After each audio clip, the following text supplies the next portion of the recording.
Wounds on a battlefield glowing with a heavenly blue light. A lawyer running head-on into glass on the 24th floor of a building to show how strong the glass is before something goes terribly wrong. A CIA program that actually turned a cat into a Cold War spy, a bunny man, a dog boy. It all sounds completely made up, but these are more urban legends that turned out to be terrifyingly real.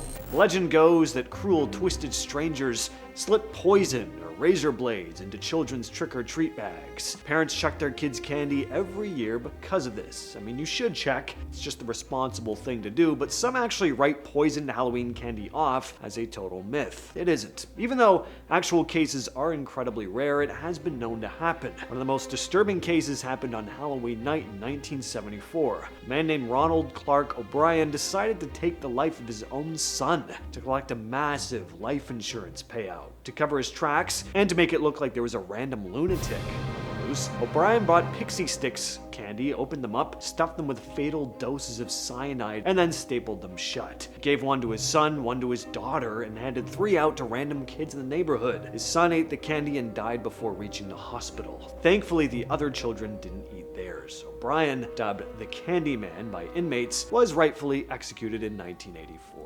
Good riddance. An escaped mental patient dressed in a white rabbit suit hides out an old railway bridge in Virginia, attacking teenagers with an axe and hanging gutted rabbits from the framework. Classic urban legend kind of story, right? But it actually began with 2 genuine 1970 police reports in Fairfax County. On October 19th, a couple parked on a dark road saw a figure creep out of the bushes wearing a white suit with long bunny ears, screaming about private property. The man then hurled a hatchet straight through their passenger window before they floored it. 10 days later, a security guard named Paul Phillips spotted the same costumed man on the porch of an unfinished house. When confronted, the man began hacking a wooden pillar with an axe, threatening to chop off the guard's head. Philip went to grab his firearm, but the rabbit man bolted into the woods. Police received over 50 sightings in the coming weeks. The guy was now known as the Virginia Bunny Man, and some pretty wild rumors started to spread about him. One story went that the guy ate a cat alive. No one was ever caught. By the 90s, the internet transformed it into a ghost story about an escaped killer from 1904. The old asylum backstory is made up, but those 2 police reports from 1970 are entirely real. Who the man was, that's still a total mystery. In Quitman, Arkansas, there's an urban legend about a werewolf-like creature known as the Dog Boy of Quitman. The story goes that a creepy Victorian house in town was haunted by this giant werewolf-like monster. A cursed boy grew up there, eventually turning into a beast, walked on all 4s, howled at the moon, and hunted local pets. But the real story, it's a million times worse. There was nothing supernatural about it. The monster was a real guy named Gerald Floyd Bettis. Born in 1954, Gerald was a huge kid who grew up to 6'4", weighing around 300 pounds. He got the nickname Dog Boy because he used to collect every stray dog and cat he could find. But he wasn't trying to save them. He built extra rooms onto his parents' house to trap the animals and torment them. Neighbors said they could hear the poor things crying from the street. Eventually, Gerald turned that cruelty on his own parents. He kept his elderly mom and dad locked upstairs, only letting them eat when he felt like it. One day, he threw his father right out of the 2nd-story window. His dad survived by clinging to the ledge until cops showed up. Gerald was finally locked up after the state rescued his mom. He died in prison in 1988. If you're into history, you might have heard about the Angel's Glow story. Story goes that during a nasty Civil War battle, a bunch of wounded soldiers were saved by a literal miracle. As they lay there, dying in the dark, their open wounds suddenly started glowing with this blue light. Rumor was that angels had come down to the battlefield, using a heavenly glow to keep the men alive until medics could finally get to them. Sounds like a total fairy tale, but the glowing wounds were 100% real. Except it wasn't angels, it was glowing worms throwing up inside the soldiers' bodies. Sounds slightly less enchanting, but still very cool. Went down in April of 1862 at the Battle of Shiloh in Tennessee. It was brutal. Over 16,000 soldiers were wounded. Medics were obviously totally overwhelmed. Hundreds of men were left stranded out in the freezing rain and mud for 2 full days. As night fell, the men noticed this faint greenish blue light radiating right out of their injuries. When doctors finally reached them, they realized the guys who glowed actually healed way faster, survived at a much higher rate. The mystery wasn't solved until 2001. when a 17-year-old high school kid named Bill Martin visited the battlefield. His mom happened to be a microbiologist, so he and his friend decided to do a science project to figure out what actually happened. Well, they discovered that the mud at Shiloh was packed with tiny microscopic worms. When the soldiers sat in the freezing mud for days, their body temperatures dropped, creating the perfect chilly environment for these worms to crawl right into their open wounds. And once they got inside, the worms vomited up a special soil bacteria called Photorhabdus luminescens. This bacteria naturally glows in the dark, but more importantly, it acts as a natural antibiotic. It completely killed off all the bad, deadly germs in the wounds, basically sterilizing the injuries and saving the soldiers' lives. So, hey, it was kind of a miracle, just a miracle of nature.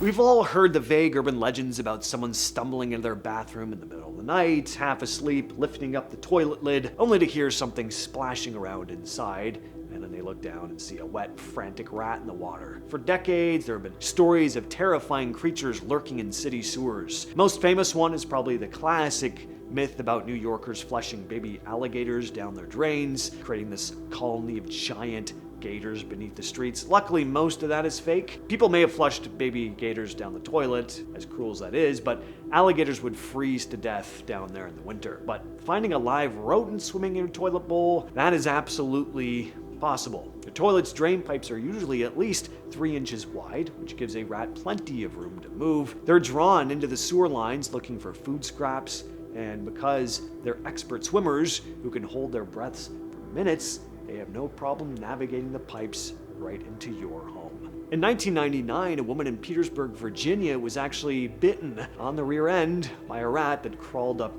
out of her toilet. So, new fear unlocked. Here's a classic Toronto urban legend that turned out to actually be true. If you grew up around here, you've probably heard the story about a lawyer, in some versions he's a real estate agent, who had a weird habit of sprinting full speed into his office windows just to prove how indestructible the glass was. Well, one day when he slams into a pane, it gives way, and he flies straight out of the skyscraper to his death. His story is actually 100% true. The man was Gary Hoy, a super successful corporate lawyer and senior partner at a firm located on the 24th floor of the Toronto Dominion Centre. Gary was incredibly proud of the building's architecture and loved showing off the safety of the modern glass. Well, on July 9th, 1993, the firm was hosting a party for a group of visiting law students. Wanting to impress the new recruits, Gary decided to perform his signature stunt. He took a running start across his office and threw his entire weight directly into the glass wall. The glass didn't shatter, actually.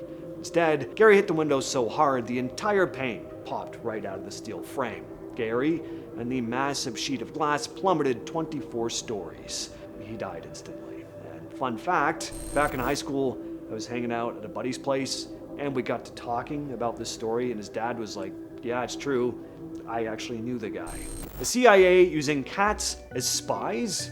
That sounds incredibly far-fetched, but in the 60s, they actually ran a program doing exactly that. It was called Acoustic Kitty, and it came from the CIA's Office of Technical Service, the same group working on experimental surveillance tools during the Cold War. The idea was to turn a cat into this mobile listening device that could casually wander near Soviet targets without raising suspicion. They surgically implanted this tiny microphone in the cat's ear canal, ran a thin transmitter under its skin, and placed a wire antenna along its body and tail. In theory, the cat would be trained to sit near conversations and transmit audio back to a nearby receiver. After years of very expensive preparation, the first field test was a complete disaster. The cat was released near a park close to the Soviet embassy in Washington, D.C. But, like something straight out of Austin Powers, instead of walking toward the target, it wandered into oncoming traffic and was hit by a taxi. So that put an end to that program. You know that irrational fear you get when elevator doors open and for a split second you're terrified the car isn't actually there, or worse, the machine will start suddenly moving while you're halfway inside. Well, back in 2003, that became a gruesome reality at a hospital in Houston, Texas. Dr. Hitoshi Nakaido was a 35-year-old surgical resident at Christus St. Joseph Hospital. On August 16th,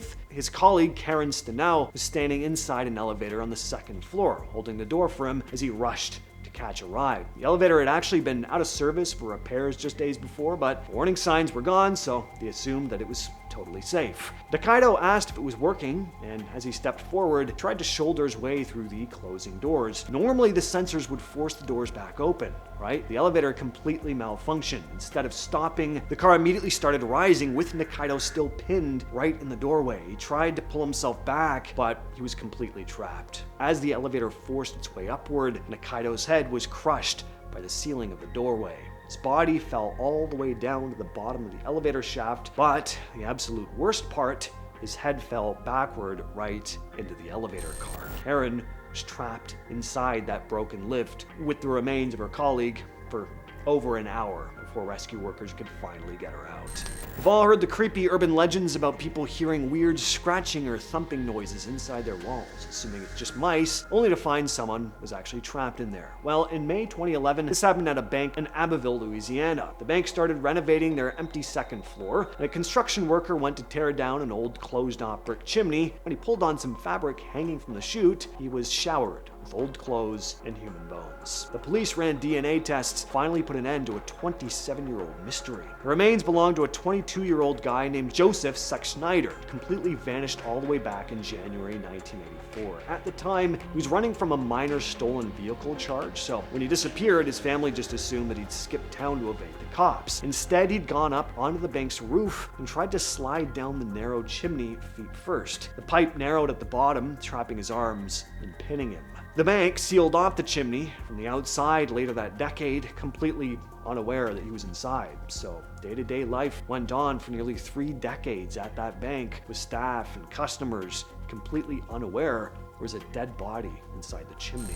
You probably heard some version of this next one. A woman is driving home late at night when a car starts following her. The driver behind her keeps flashing her headlights, riding her bumper. Terrified, she thinks she's being stalked. She finally races to a gas station or a police station, only to discover the person following her was actually the one trying to save her, because there's someone hiding in her back seat. It sounds like a classic campfire story, but versions of this have happened in real life. One of the best documented cases happened in 1964 in New York. A police officer noticed a vehicle driving a bit erratically, repeatedly flashed his lights to get the driver to pull over. When the car finally stopped, the officer approached and discovered a man crouched on the floor in the rear of the vehicle holding a blade. The suspect had apparently slipped into the car unnoticed while it was parked. Over the years, police departments across North America have reported similar incidents, intruders hiding in people's vehicles, so always check your back seat before getting in your car.